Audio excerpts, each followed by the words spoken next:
Today's presentation is Predicting and Taming Immunogenicity, Strategies for Your Biologic Drug. Our speakers are Ms. Morena Shaw and Dr. Piet van der Graaf. Morena is currently an Associate Director of Clinical Pharmacology at Certara. She has more than 20 years of experience in large and small molecule drug development. And she's a native Californian, having completed both undergrad and graduate studies at the University of California at San Diego. Joining Morena is Piet, who's currently a Senior Vice President of Quantitative Systems Pharmacology at Certara. Piet also has more than 20 years of pharmaceutical industry experience at both Sanofi and Pfizer, and he's also currently the Editor-in-Chief of Clinical Pharmacology and Therapeutics. In addition, Piet is a Professor of Systems Pharmacology at the Leiden University in the Netherlands. Morena and Piet, welcome to the webinar. I'll now turn it over to Morena to begin. Hi, welcome. I'm going to be talking about strategies and developing these strategies to help you write your ISI and giving just kind of a basic overview of immunogenicity and the considerations you need to have all throughout the drug development process. So the agenda for today, I'm going to give you an overview of what immunogenicity is, different types of ADA assays. I'm also going to be talking about the stage-specific development and thoughts that you need to have around a immunogenicity assessment during drug development. I'm going to talk about the structure of an ISI, the Integrated Summary of Immunogenicity, and if we have time, hopefully I can get to some of the complex biologic considerations. So what is immunogenicity? It's the propensity of the therapeutic to generate an immune response to itself and to induce adverse events due to these immunologically related events. And so here's a laundry list of the different types of modalities that require an immunogenicity assessment, different types of biologics. So why is it important? Why is immunogenicity testing important? Why does the agencies across the world care so much? It affects safety. So you can have, and I've seen this personally with friends of mine that have taken biologics, your site reactions, you're kind of boosting yourself every time you give a drug if you're having an ADA response. It affects efficacy. You decrease your exposure, you increase your clearance, and if it's neutralizing, you would inhibit the functional activity of the drug. So there's not all ADA are created equal. There are different types of ADA, and all ADA are binding ADA. Neutralizing antibody assays are less common than binding ADA, but and then cross-reacting neutralizing ADA are the most dangerous. If you're building an immune response to a native protein, endogenous protein, those are the least common, but they are also the highest risk. So all ADA testing strategy is multi-tiered. So the first thing you would develop is a screening assay. The screening assay is going to have between, you're shooting for statistically for a 5% false positive rate. The agency definitely wants to see false positives than miss immunogenicity and see false negatives. So any assay or any sample that is positive in the screening assay is then going to go to the confirmatory assay, which is going to basically add more of the therapeutic to the sample and see if you have a specific inhibition of that signal that you're seeing. So you confirm if it's positive. If it is confirmed positive, then you report it as positive. From there, the confirmatory assay, if it's positive in the confirmatory assay, it goes into a neutralizing antibody assay and then a titer. And the titer assay is going to qualitatively assess what the propensity of the immune response is. So I'm going to talk about the terminology and for immunogenicity assays. These have to be developed under GLP, GCP. They are qualitative. You don't have a standard curve to quantitate them. as I spoke to before, you first start with the screening assay, which you are statistically building to have a 5% false positive rate. Anything between 3 and 11% is acceptable. If you are having ADA, once you've done your sample analysis and you're having either higher or lower than that value, you may have to go back and redevelop your assay. Your confirmatory titer and neutralizing antibody assays are statistically set to have a 1% false positive rate. Cut points. So cut points, this is what's being statistically determined. Anything above that cut point is going to be deemed positive. Anything below that is going to be deemed negative. Each of the assays has their own specific cut point. If you're having issues with your assay, a lot of times you can go back and build a cut point that is patient specific or study specific, and that can help you with any of the problems that you're having. Drug tolerance. So drug tolerance is really important, and a lot of people misunderstand this term. So it's how much of the drug, how much of the assay how much drug the assay can tolerate. So as you can see here from panel C, if you have either endogenous target or drug in the assay, this will interfere with the assay and it'll give a false negative. And so you won't think you have ADA in your assay. If you don't set your drug tolerance appropriately, then you will have to go back and totally revalidate and requalify your assay. This could be, $100,000 to $250,000 mistake if you don't set drug tolerance appropriately, don't set your cut points appropriately. So it's really important to develop an appropriate assay early on so that you're not having to redevelop things later down the road. Your titer, it's the highest sample dilution with a positive result in the assay, and you report your titer. So ADA titer of 200 is less worrisome than a titer of 4 million. Your MRD, so that's the minimum required dilution, and when you're developing the assay, you dilute the assay to get rid of any matrix interference. You don't want to go above a 1 to 100 dilution because then you're diluting the sample so much you may be missing your ADA, but you need to dilute it at some point to get rid of, to some value to get rid of the interference, and then you need to justify what dilution that you picked. Selectivity is, your healthy subjects, your patient population for every indication that you're going into. So you need to evaluate those patient samples to see if there's anything specific with that patient population that could be giving you problems.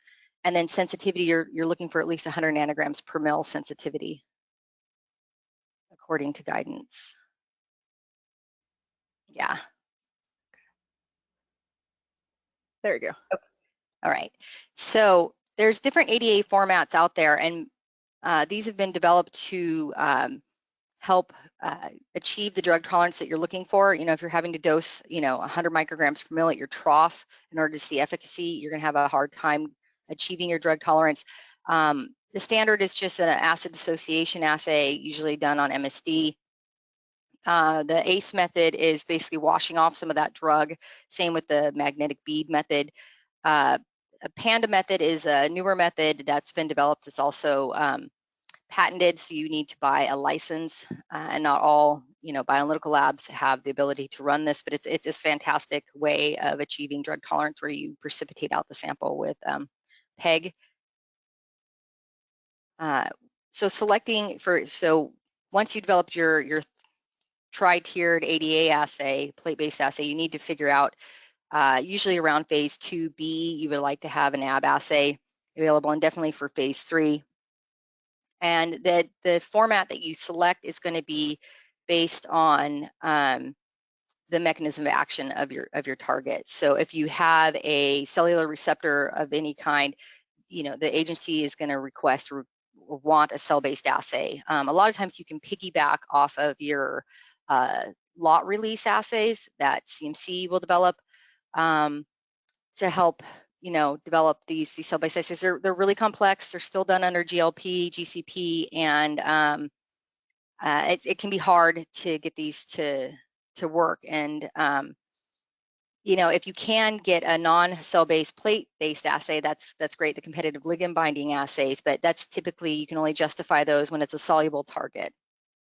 If it's an enzyme, you need a bioactivity assay, and what a lot of us have been working on with the pandemic, for antivirals, you need a pseudoviral assay. And so these take a lot of time to develop. They're extremely expensive. It's only the samples that are positive, confirmed positive, that go into these assays. So you might spend a lot of time and money for only a handful of samples, but they are required. So some considerations when you're designing your clinical trial. I always collect a PK sample when an ADA sample is collected, not vice versa. You definitely need to collect pre-dose. I've definitely had a lot of divisions of the FDA ask for a day 15 sample to see if you have early onset immunogenicity, usually at day 29, and then monthly or bi-monthly, and definitely at the end of the study to see if you have persistent ADA. So those are usually the time points that I'll collect. You definitely need more intensive sampling for types of studies like a phase 1, biosimilars, or formulation changes. You always want to collect before you dose, so you limit your drug tolerance, drug interference, and the incidence that you typically see could be anywhere from 0% or 1% ADA positive samples up to 90%. And I consider anything under 15%, a low incidence.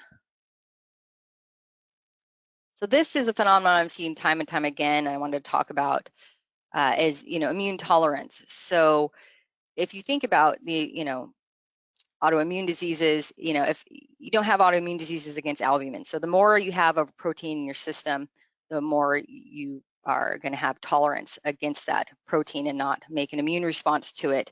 And so what happens when you have low doses of a drug, of a therapeutic, is you form TRICs, these target-related immune complexes, and they are more likely to then form an ARIC, which is the ADA-related immune complex. So when you have monoclonal antibody or therapeutic in excess, you're much more likely to develop tolerance to that and not develop an immune response to it.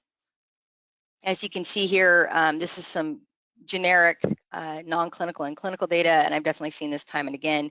Your low dose monkey group will have a lot more ADA incidence than your high dose group, and that's not just related to the drug tolerance, because you should understand, and even for your non-clinical GLP assays, understand your drug tolerance, and you should be able to, at the trough, be able to detect the ADA. So it really is this low dose thing, and you'll see it in your early cohorts in your clinical study as well.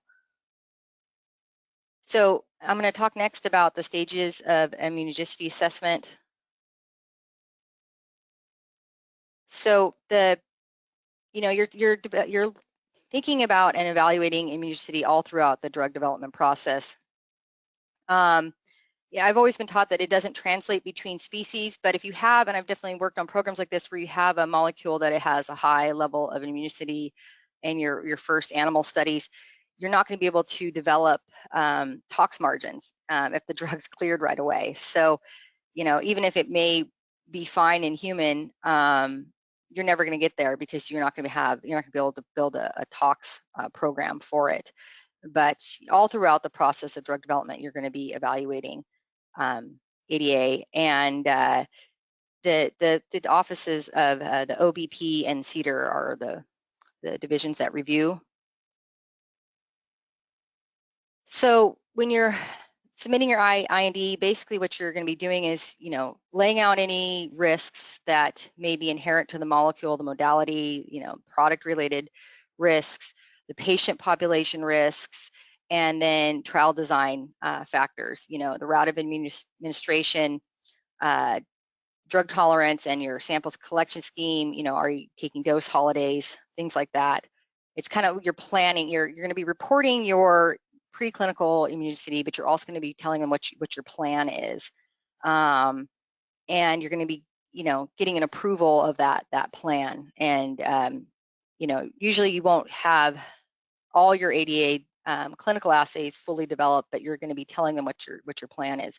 And something to keep in mind here too, when you are summarizing your ADA data, is it's inappropriate to pull data from trials that use different assays. So if you had to unfortunately go back, and I've seen 5 or 6 different at a marketing application, when you're filing your NDA, I've seen 6 different ADA assays. You can't pool that data. It's each assay is going to be considered separately.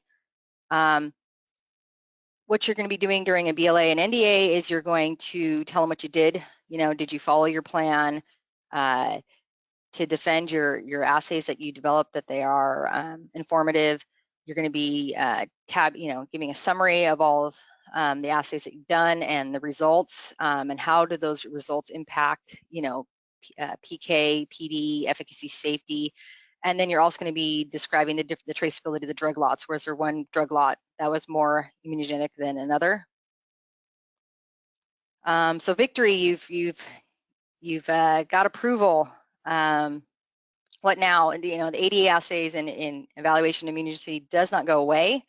You need to describe your life cycle management of these assays, any kind of efficacy supplements you'll be reporting, any kind of adverse event reporting, your REMS. So your ADA assays, don't go away, and any of your post-marketing approval supplements also need to have immunogenicity reporting.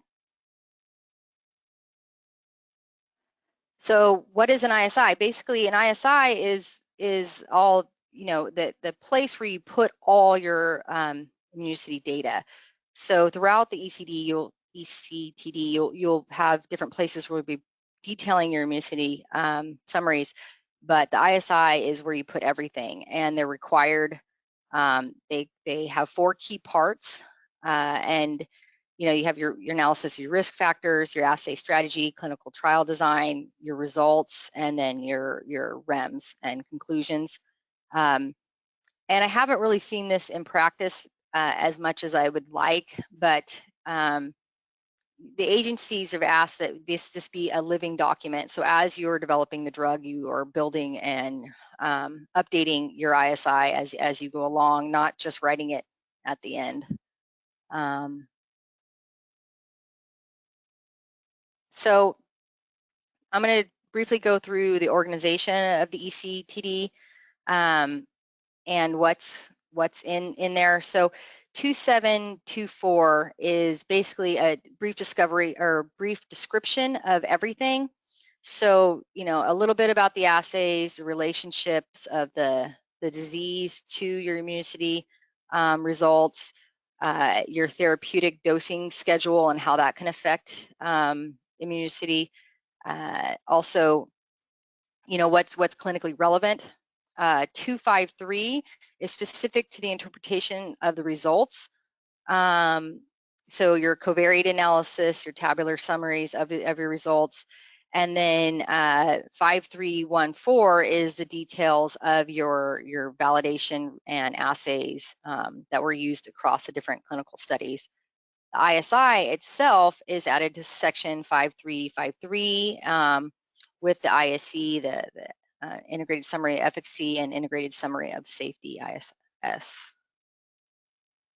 So what is in the risk assessment? So the first part of your ISI, you're going to talk about the drug class, the route of administration, any patient disease-related factors, what's the likelihood of developing an immune response, what are the consequences to the patient? Is it just that this drug doesn't work for them anymore, or is there a potential for further adverse events if you develop an immune response to an endogenous protein? And what's the reversibility of the response? Does the ADA persist for a long time, or does it go away? So the next part of the ISI is going to be your assay strategy and your clinical trial design. You want to give your rationale for your assay method choice. Do you have a assay method to look at each part of the therapeutic? So, as we have a lot of different complex biologics out there, Do you have, if you have PEG, do you have an assay against the PEG? If it's gene therapy, there's going to be a lot of different ADA assays that you have to have against the vector and the resultant protein. Your tiered strategy, did you have any change in cut points? Was there any differences between patient populations? And then what's your assay life cycle plans? And then you're going to go ahead and lay out your trial design, your sample justification regimen, justification for your sample regimen. How did it affect PK? How did it affect PD and safety? Your overall results. So you're going to look at your covariate analysis. And that's what lots of times I set up my TLFs. I'll have, for my PK parameters, ADA positive patients versus ADA negative patients. For AUC, Cmax, et cetera. How did ADA affect safety? Did you see more adverse events in ADA positive patients? And also for efficacy, if you have PK clearing ADA, you're going to see less efficacy in those patients. And then you want to stratify your results, your ADA titer, your NAB status, your NAB titer as well.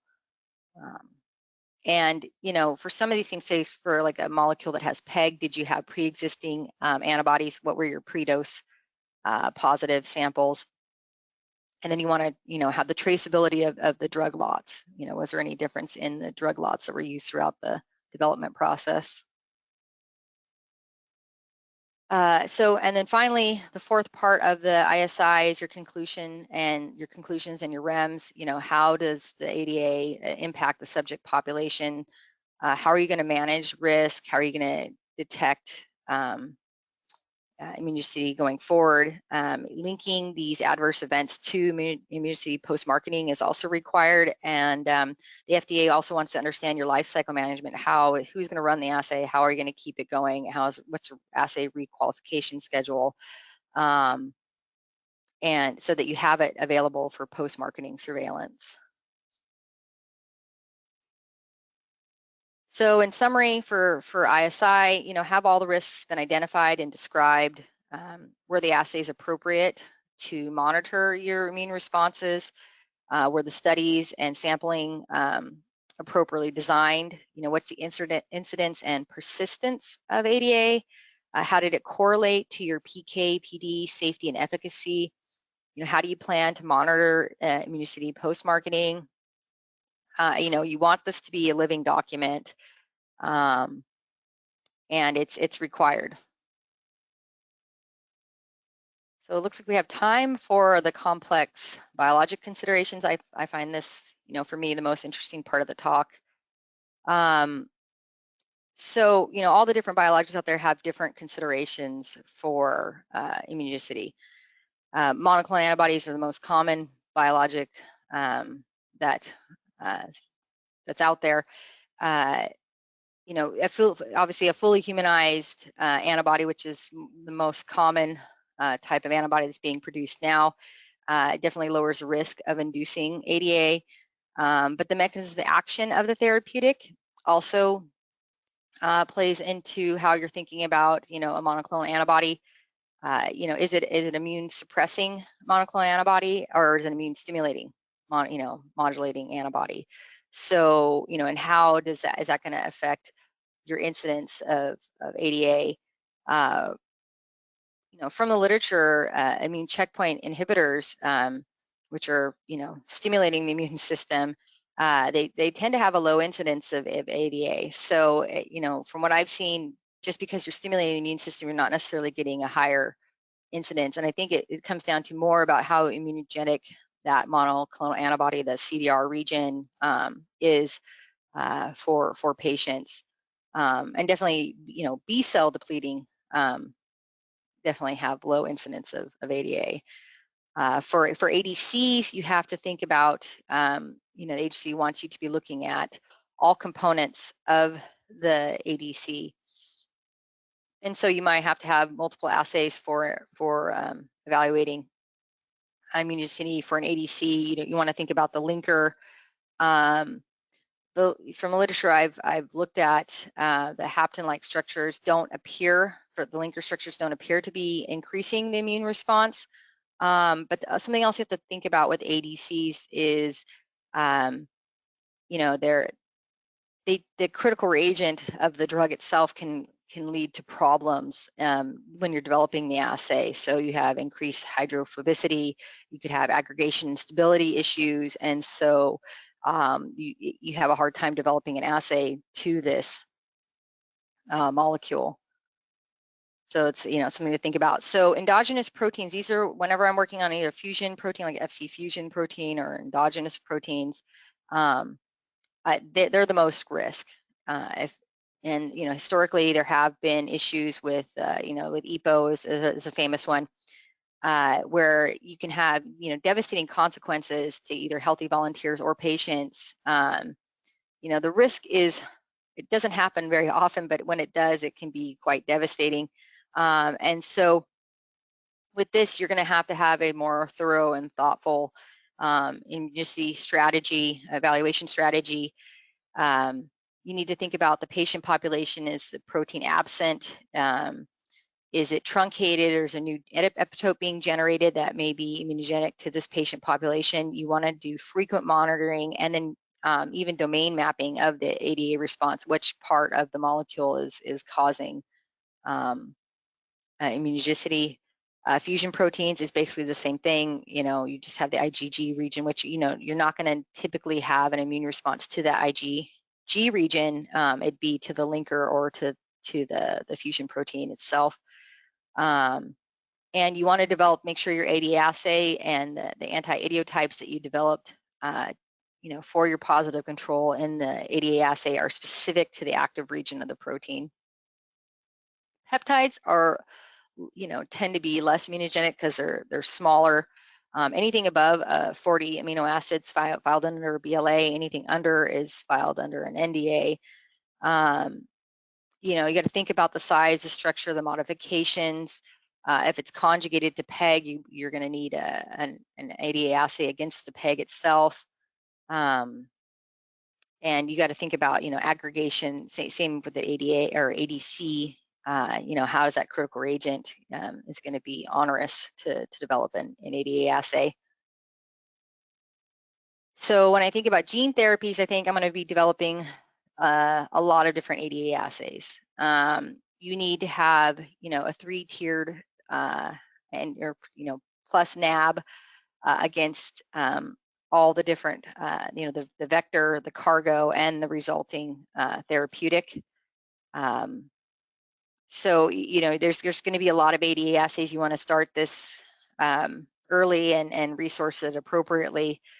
And so, you know, and also something to think about is patients with genetic disorders may not have developed tolerance against the transgene, and so the gene itself, it's kind of like a fusion protein or a protein therapeutic, in that you may develop an immune response to it because it's something the body's never seen before. With CAR T therapies, ADA has been linked to a decrease in efficacy in the past. So autologous CAR Ts are going to be patient-derived, and they're going to be less immunogenic than, say, allogenic donor-derived CAR Ts.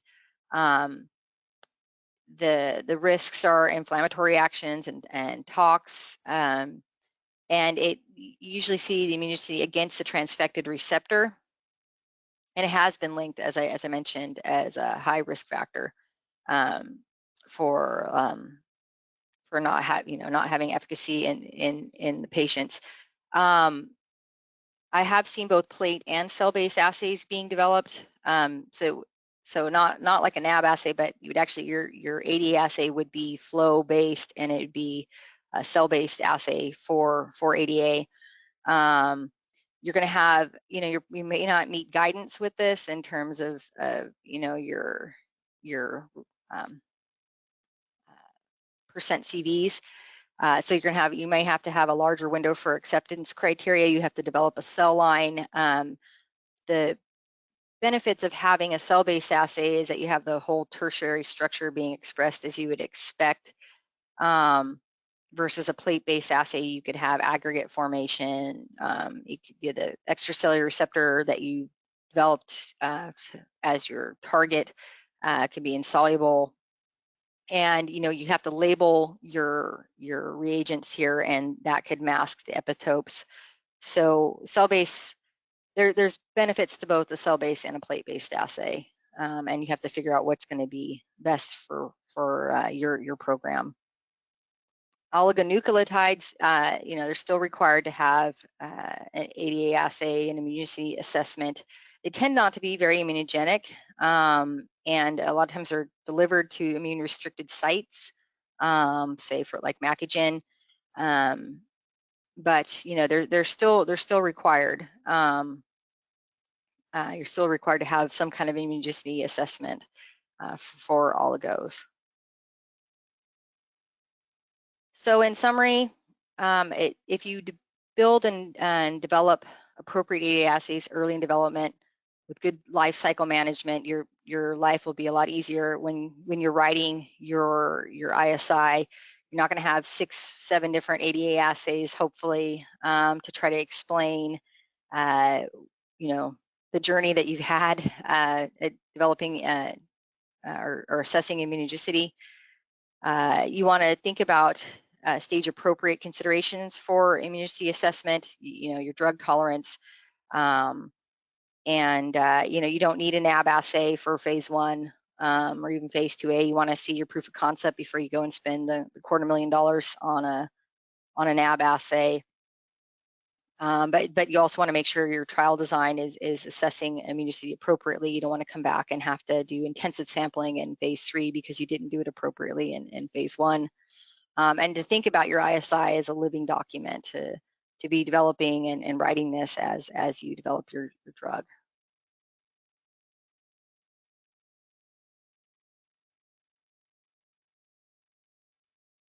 So that's it for me. I'm going to go ahead and hand it over to my esteemed colleague, Piet, to talk about the immunogenicity simulator that we've developed here at Certara. Thank you, Morena, for this great introduction and overview. So in the next part of this webinar, we would like to discuss how Certara's immunogenicity or IG simulator technology can be used to predict and manage the impact of immunogenicity on the pharmacokinetics and pharmacodynamics of biotherapeutics at all stages of drug development. So my name is Piet van der Graaf, and I head up the Quantitative Systems Pharmacology, or QSP, group at Certara.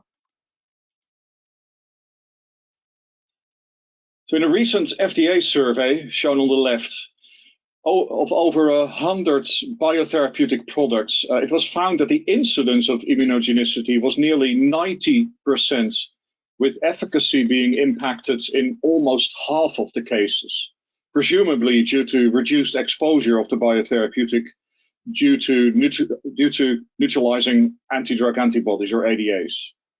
So this is clearly a very common and widespread issue that affects the majority of biologicals. Now, it's important to emphasize that the presence of ADAs is not necessarily the issue in its own right. What mainly matters is how this impacts the exposure of the drug. And this point was very clearly made in the white paper shown on the right from authors of FDA and other regulatory agencies, as well as pharma companies, which emphasizes that the importance to examine the effect of ADA response on pharmacokinetics. The example in the left panel, in the left panel of the figure, shows how exposure can be significantly impacted in ADA positive subjects compared to controls. And the paper concludes that thus it is important to examine the effect of ADA response on pharmacokinetics, which is exactly what our IG simulator aims to do. What we would like to discuss with you today in detail is the IG simulator, which is a mechanistic quantitative systems pharmacology QSP simulation platform to predict and manage immunogenicity of biological therapeutics in drug development and patient care. Importantly, as mentioned earlier, unlike other tools, the IG simulator does not only predict ADA incidence, but uniquely also the impact on pharmacokinetics and hence also on pharmacodynamics. Version 5 of the simulator has just been released and has now been validated with more than 20 clinical case studies. The IG simulator has been developed in a consortium that was founded in 2017 by the pharma companies shown on this slide. The consortium is now nearing completion of its 5th year, and the current version of the IG simulator is the result of the input from more than 100 scientists from 7 companies. We have recently also extended the model for application in vaccine development. The recent FDA workshop on model-informed drug development approaches for immunogenicity assessments, attended by more than 2,000 participants, highlighted the strong regulatory interest in the use of biosimulation to tackle immunogenicity in drug development. The YouTube link shown here takes you to the recording of the workshop, including the various presentations we and our pharma partners gave on applications of our IG simulator. The growing importance of mechanistic QSP modeling was further emphasized by the very recent FDA publication shown on the right, which disclosed that last year alone, the agency received some 60 submissions with QSP models.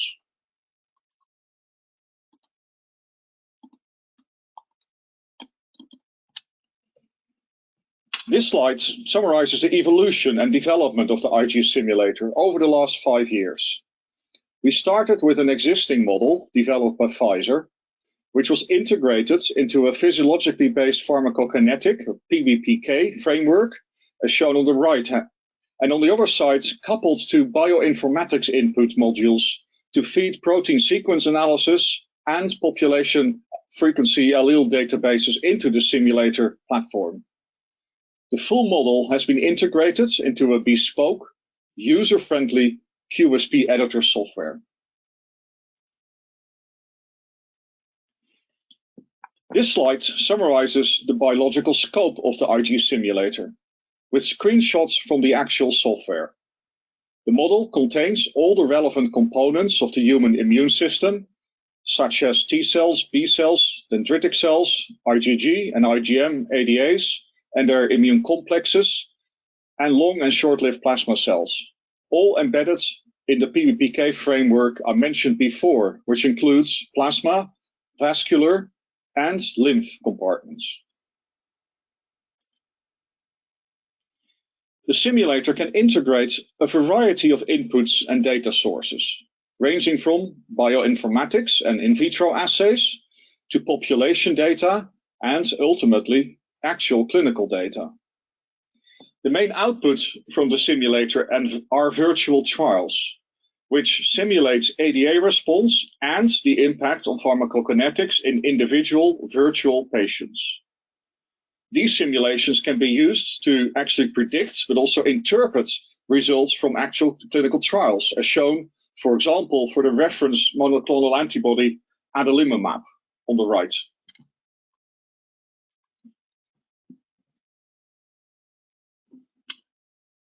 The IG simulator can be used at all stages of drug discovery and development and phase 4.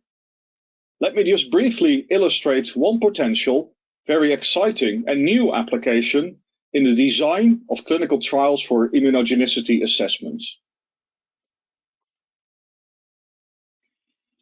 This slide shows virtual trial simulations for ustekinumab. The top row shows pharmacokinetics. The bottom row, ADA response over time. The simulations on the far left show the full PK and ADA time courses, whereas the ones in the middle and on the right represent what would be observed in an actual clinical trial, where the number of samples is obviously limited. The main conclusion from this case study is that the conclusion from the clinical trial would be highly dependent on the design and timing of the samples. Such simulations can be done before any clinical data is available, which shows that the IG simulator can be used to prospectively design optimal clinical trials.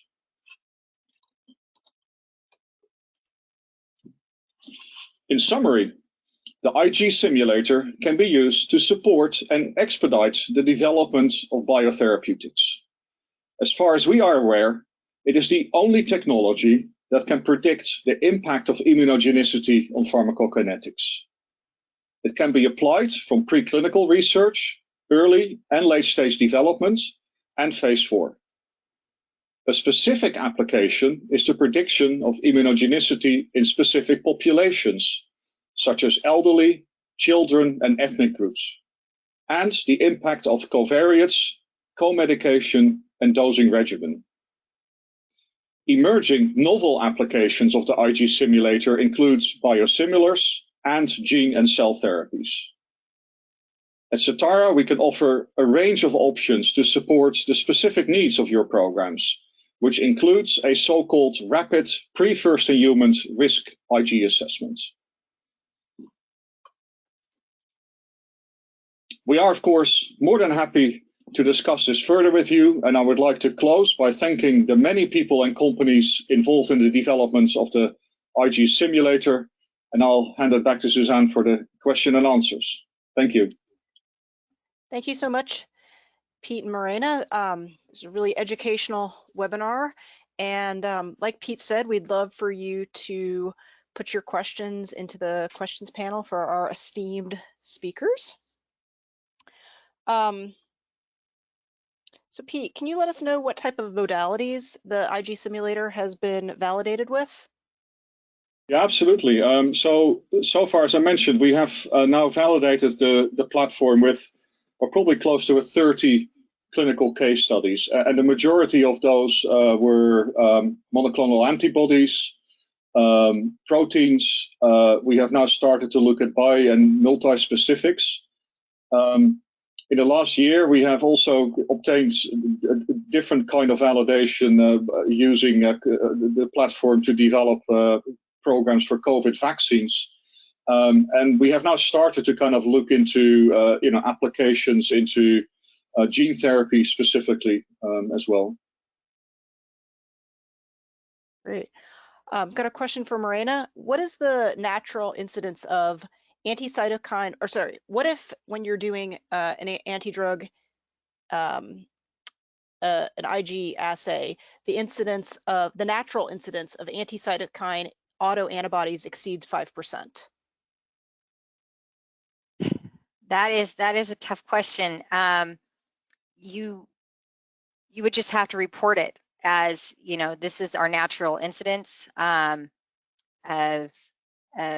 you make sure you're always collecting pre-dose samples throughout all your clinical trials. You would always want to tie it back to, we have, a natural incidence and what we think is therapeutic specific. So that's really what the calculation you're going to do at the end of the day is you have, say you have 20% incidence of ADA, you have 5% pre-dose positive samples, and you would then deduce you'd have, say, for example, 15% is therapeutic induced ADA. So you report it. Makes sense. Piet, can you tell us about the regulatory perspective on complex QSP models like the IG simulator? Yeah, absolutely. I very briefly covered that in the first part of my talk. So first, I mentioned the workshop that FDA organized this summer, which was specifically dedicated to the use of biosimulation and model-informed drug development in the context of immunogenicity. So this was a whole-day workshop with talks from many people from industry, regulatory agencies, and academia. As mentioned, there were over 2,000 people taking part in the workshop. And certainly a significant part of that meeting was dedicated to the use of more kind of mechanistic models like ours, which kind of range from perhaps more kind of semi-mechanistic PK/PD models all the way to the more full QSP type models that I showed.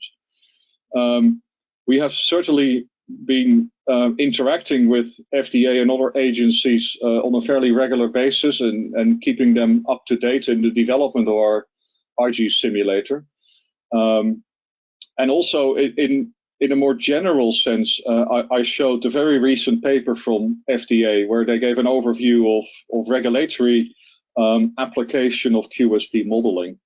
And you know, the quite remarkable graphic that I showed with a number of submissions with QSP model in it over time showed that last year, 2020, FDA alone received some 60 submissions with QSP models in it, which I think is clearly demonstrate that QSP has now kind of entered mainstream drug development and regulatory, you know, science and application. And maybe I should just also mention that obviously we have been inspired and using the kind of, you know, remarkable evolution of physiologically based pharmacokinetic modeling, PBPK, you know, developed by our colleagues in SimCip over more than 2 decades now as an example how such mechanistic modeling can really kind of be used in kind of drug development and regulatory you know, context. Got it. Question from Morena. Someone wants to know about GCP or GLP requirements dependent on the guidance. Can you talk about the FDA versus the EMA and the PMDA? Is this guidance dependent on your stage of development? I want to know your thoughts. Yeah, so the guidances are actually fairly aligned across the agencies. You know, I would focus specifically on the guidance for where you plan to submit. But you know, if you develop an assay under GLP or GCP for the FDA using the FDA guidance, it's gonna pass the EMA as well, or the PMDA. So there isn't any major differences between the guidances that are worth mentioning. And even if you know, and I've definitely worked on a lot of different validations where you don't quite, especially you know, a problem that I've seen is that, you know, the anti-idiotypes are so sensitive, you know, they're so tight binding to your drug that you end up having inter and intra assay, you know, you won't pass the guidance of being under 20% CV for this. And so I don't always pick the most sensitive anti-idiotype if I have some to choose from. And you know, I definitely want my cut point factor to be not as tight as you might think, because then that leads to higher false positive rates. And so, but if you're in a validation and it doesn't quite pass guidance, you're like 23%, I don't go back and try to revalidate the assay. I just report it. You know, it didn't quite, you know, this one parameter didn't quite pass guidance, but it isn't going to affect, you know, the ability of this assay to assess immunogenicity. Now, if you are, once you get into production, which is where you're actually looking at sample analysis and you start seeing high false positive rates in your pre-dose samples or your placebo samples, and always within phase 1 environment, assess those placebo and pre-dose samples early on. And once you get into the later phases, it's very expensive to look at all the samples, so I won't be looking at everything, but maybe look at a subset to just kind of check on assay health, especially if you've had to change reagents and requalify things to make sure you're still within those false positive ranges that you're shooting for screening 3 to 11% or 1%-ish for your confirmatory. Because what you don't want, and I have seen this both preclinically and clinically, is high false positive rates. And so you're like, oh, well, you know, our placebos there's 40% false positive, and then we see 60% positive samples. And so how do you interpret that data? It definitely gets really messy. So, and then what you end up having to do is, you know, when you go to the end of phase 2, the agency looks at your assays and hates them, and then you have to go back and revalidate, which is going to cost you a lot more money and time. And then you have to do even more sample analysis to really try to understand your immunogenicity assessment. Thanks, Morena. Definitely sounds like a complicated process. Question for Pete. We've got a ton of questions from the audience, which is fantastic. Pete, can you talk about whether you can use the IG simulator to predict immunogenicity incidence and whether you can predict that from preclinical species to humans and how successful that prediction is? Yeah, that's a great question. And actually, probably at the moment, one of our main areas of application where really we think we can use our simulator to predict immunogenicity and as well as the impact on pharmacokinetics before any human data has been obtained. So we can do that in the most straightforward way based on sequence of a protein therapeutic alone. We have certainly discovered that the prediction gets much better and enriched if we can supplement information from sequence using in vitro assays. And we have, for example, added T cell proliferation assay modules, which are very similar to the FDA TC Pro model. And so we really think that combining informatic sequence data combined with in vitro assays can already give a very meaningful first-in-human dose prediction. And we'll actually be launching a new kind of service early in the new year, which is around a very rapid pre-first-in-human risk assessment. So this is something that, because we have invested all the knowledge and efforts in the platform, we can really kind of deliver such a pre-first-in-human kind of risk assessments in a very short period of time, weeks. Fantastic. Thank you, Pete. Morena, someone has a question related to assessing immunogenicity for complex biologics. They say for antibody drug conjugates with a novel payload and a novel linker, do we need to consider potential hapten effects? Yes. So you do need to have an immunogenicity assay for the biologic by itself and then in conjugation with its payload. So you would at least need to develop two. And then if possible, understand, is the immunogenicity that you're seeing is the epitope related to that linker. Excellent. Pete, someone wants to know about what is the minimal data set that you need for the IG simulator? Would in silico major histocompatibility 2 binding be enough for the IG simulator to guide on antidrug antibody sampling times for phase 1 studies? Yeah, that's a great question and a really important point. So as I mentioned earlier, the minimal input is basically the protein sequence. And we can integrate either information that a company may have generated themselves using their preferred tools, or we can do that for them. So that is already kind of enough for us to kind of make do like virtual first-in-human trial simulations. And I think we have validated that approach, and it is pretty successful. Obviously, if there is any other data, preclinical data available at that point, that would be great. As I mentioned, in vitro assays is something we can now integrate seamlessly. And then I think you really need to think about this IG simulator as a platform and integrator that just kind of keeps growing with the compound over time. So obviously, as soon as you start to get actual human clinical data, that can be added to the model can be updated and refined if needed. And then the final point I made is that we can also, and this is also something we can already do very early on, kind of make IG predictions for specific populations, and that is specifically related to, say, elderly and, say, young children in the context of what we know about immune baseline, but also about PBPK in these kind of different age groups, as well as different ethnic groups where we can use specific HLA information from databases that are available. Super, thanks, Pete. Morena, another question on immunogenicity for complex biologics. Someone wants to know, have you done work with modified exosomes and assessed their immunogenicity? And if so, how would you approach assessing immunogenicity for these products?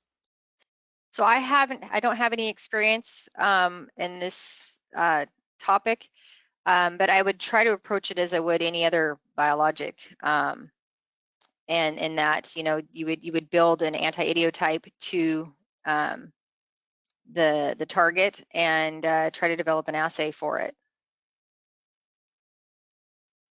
Great. Pete, someone wants to know, they say most of the biologics, biologics produce anti-drug antibodies, but sometimes clinical studies demonstrate that they don't impact drug efficacy. For example, alpha-4 beta versus anti-TNF. In such a case, what would be the benefit of using the simulator for protocol design? Well, I think this is exactly the benefit. This, specific case is exactly the potential benefit of using our IG simulator. So because we kind of make kind of two kind of predictions which are somewhat separate but interconnected. One is the ADA response, and then next is the impact on pharmacokinetics. And we have case studies where we can demonstrate that ADA incidence may look fairly high, in its own right, but actually the impact on pharmacokinetics is relatively minor. And vice versa. So our model is exactly kind of geared towards answering that specific question. Great. Morena, someone wants to know, they say you mentioned that it's preferred to have anti-drug antibody assays specific to the active protein region when evaluating immunogenicity for fusion proteins. My question is, what about evaluating anti-drug antibody specificity to which portion in the confirmatory tier? That makes sense. Hope that makes sense. If not, I'll ask for more detail. Yeah. So so the way you would do that is you would have to develop a reagent that would then be whatever region your epitope or region of the molecule, your therapeutic modality, would have to be truncated, and then you would add that to the confirmatory assay to see if it inhibits the signal, and then therefore is. I've never done that, but it's actually a great idea if you really wanted to understand, where, kind of a qualitative way to understanding where your immunogenicity is being targeted against. And so you would have to develop that reagent and then add it to your confirmatory assay to see, the whole target would inhibit the signal, but would a certain specific region of the target then inhibit the overall signal. And so it'd be specific to that region. So that's a great idea and a way you could absolutely try to understand that. Perfect. Thanks, Morena. Pete, someone wants to know whether the IG simulator works with pre-existing reactivity. Yes, that can be included. Because I said, the model is basically a model of the human immune system, which we can kind of trigger by application of biological, proteins or vaccines or any kind of modality in principle. And the baseline status of the model can obviously be kind of modified based on understanding of, for example, pre-existing immunity. Thanks, Pete. Morena, someone wants to know, what is the timing of developing and validating a NAB assay to support the clinical program? Should it be data-driven? What about if we have a compound that has a low binding anti-drug antibody incidence, like less than 5%? Should we still develop a NAB assay? That's a great question. And so the answer is yes, you're supposed to still develop a NAB assay. You can, what I've done in the past is try to develop one and it be unsuccessful. And then I present that data to the agency, like, look, we tried, we have a low incidence. It's not, it's not mission critical to understand this. The ADA we're seeing isn't affecting PK, efficacy, safety. And so we don't need it, but you need to justify that. And in terms of timing, I would never start developing an ADA assay until I have proof of concept in your phase 2A, unless your program is running full steam ahead, which I have in, say like COVID programs that I'm currently working on. We're not waiting for anything, and so we're rushing ahead. So if you had that kind of filing pressure, I think you would just go ahead and develop it. But I want to see proof of concept before I go spend $250,000 on a NAB assay. So phase 2B and 3, definitely by 3, you want to have a neutralizing antibody assay ready to go. But you also have the timing of, you need to screen everything through the ADA assay tiers first to understand what you have. So I have gotten away with not being able to get an ADA assay to work, but a lot of times you then would, or a NAB assay, but you would want to move it to, if you can, a plate-based method if you can't get the cell-based method to work. Yeah, thanks, Morena. That makes a lot of sense. Just to let our audience know, these questions are amazing, and we really appreciate the enthusiasm. We are past the top of the hour, so we'll go for a few more minutes, but if we have any unanswered question, we can always answer them via email. So Piet, I'm not sure if we need clarification on this, but someone wants to know, do you think that the IG model platform can help us understand HCP threshold for batch release? Okay, so if I understand the question correctly, and by the way, so many great questions, right? But so is this something we can also kind of apply to manage, say, batch-to-batch variations in say CMC, which, for example, in gene therapy, obviously is a very significant issue. So again, I think the answer to that is yes in principle, but I think that would be very much kind of be guided by the in vitro assays that I mentioned earlier. So obviously the sequence would, well, presumably not change from batch to batch if all's well. But obviously there could be other factors, and I think this is where generating data in relevant in vitro assay that can then be kind of fed into the model will play a major role. And that's actually in the same way as we see how the simulator could be applied for biosimilars, where obviously again the primary sequence would be expected to be identical, but obviously there may still be differences that could be triggering a different IG response. Makes sense. Thanks, Piet. Morena, someone wants to know, how common is it to submit an ISI with an IND? Are many companies doing this now? I haven't seen that. I haven't seen an ISI being submitted with an IND.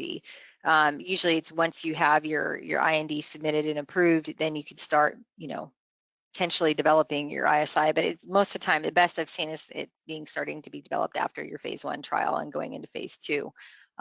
Treating it as a living document. But yeah, we wouldn't submit an ISI with your IND.